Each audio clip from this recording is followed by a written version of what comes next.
So from that point, I thought I would take you to the start of my first surveillance.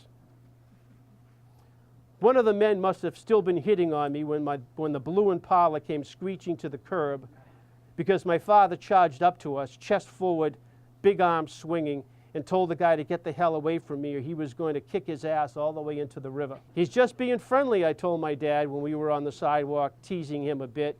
Maybe it's payback for that long, cold wait. Friendly your ass, my father said out the side of his mouth. You got the guy in there, huh? He said, sounding surprised and a bit eager. Before I could ask where he had been for the last hour and a half, he told me to get behind the wheel of the Impala and watch the door again.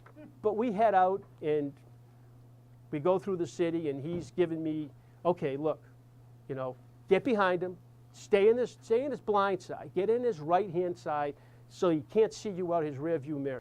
And I tried to stay close to the sedan while steering the Impala, which seemed about twice as wide as it had been a few minutes earlier. Between the tunnel wall on one side and the line of tiles on the other, my father yelled at me to keep up, Johnny. And I pushed down on the gas, and then somehow momentarily I lost control so that the left tires crossed onto that tile.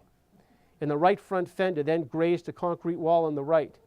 The impact knocked us left again. My father screamed, "What the f*** are you doing?" Excuse me. My dad let me stay behind the wheel and told me to head back into town, as we called Boston those days.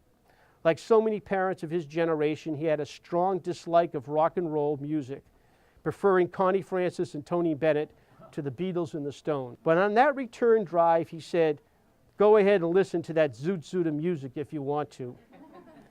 And I could tell from that small indulgence and from his tone of voice how proud he was of me.